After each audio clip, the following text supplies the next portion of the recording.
নলবাৰীৰ পানীগাঁৱত আৰ্যভট্ট বিজ্ঞান কেন্দ্ৰৰ উদ্যোগত বিভিন্ন বিজ্ঞান ভিত্তিক প্ৰতিযোগিতা সম্পন্ন।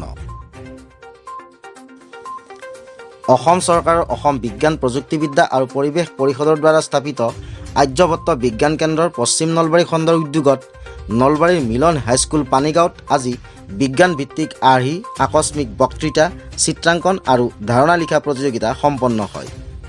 অসম বিজ্ঞান প্ৰযুক্তিবিদ্যা আৰু পৰিৱেশ পৰিষদৰ সহযোগত আয়োজিত এই প্ৰতিযোগিতাবোৰত পশ্চিম নলবাৰী খণ্ডৰ অন্তৰ্গত অঞ্চলৰ 20খন শিক্ষানুষ্ঠানৰ প্ৰায় 400ৰো অধিক শিক্ষাৰ্থীয়ে অংশ লয়।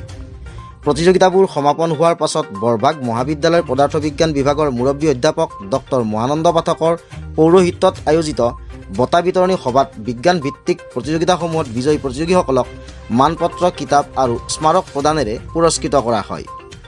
তাৰ প্ৰাৰম্ভত পুৱা 9 বজাত পতাকা উত্তোলন কৰে পকোৱা গ্ৰামীণ বিকাশ সংস্থাৰ সভাপতি তথা আৰ্যভট্ট বিজ্ঞান কেন্দ্ৰৰ পশ্চিম নলবাৰী খণ্ডৰ সভাপতি নৃপেন চন্দ্ৰ বৈশ্যই।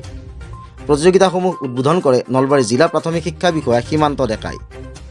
লগতে উপস্থিত থাকে আৰ্যভট্ট বিজ্ঞান কেন্দ্ৰৰ নলবাৰী জিলাৰ সভাপতি ডক্টৰ দিনমণি ভাগৱতী, জিলা সমন্বয়ক প্ৰদীপ মহন্ত, নলবাৰী জিলা আৰু পশ্চিম নলবাৰী খণ্ডৰ বিভিন্ন বিদ্যালয়ৰ বিজ্ঞান শিক্ষকসকল। বঁটাসমূহ প্ৰদান কৰে ক্ৰমে বৰভাগ মহাবিদ্যালয়ৰ পদাৰ্থ বিজ্ঞান বিভাগৰ মুৰব্বী অধ্যাপক ডক্টৰ মহানন্দ পাঠক, মিলন হাইস্কুল পানীগাঁৱৰ ভাৰপ্ৰাপ্ত প্ৰধান শিক্ষক ভৱানী কলিতা, প্ৰতিবেদক লাইভৰ সম্পাদক প্ৰধান তথা শিক্ষক ৰূপক বৈশ্য, দেৱীৰাম পাঠশালা উচ্চতৰ মাধ্যমিক বিদ্যালয়ৰ শিক্ষক উৎপল সেন ডেকা, শিক্ষক উত্তম বৰ্মন আৰু চিত্ৰশিল্পী খগেন দাস আদিয়ে।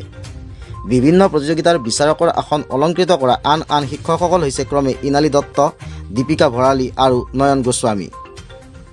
উল্লেখ্য যে আৰ্যভট্ট বিজ্ঞান কেন্দ্ৰৰ পশ্চিম নলবাৰী খণ্ডৰ সমন্বয়ক বিনোদ সাউদে জানিবলৈ দিয়া মতে আজি পুৰস্কৃত প্ৰতিযোগীসকলক জিলা পৰ্যায়ৰ প্ৰতিযোগিতালৈ বাছনি কৰা হয়।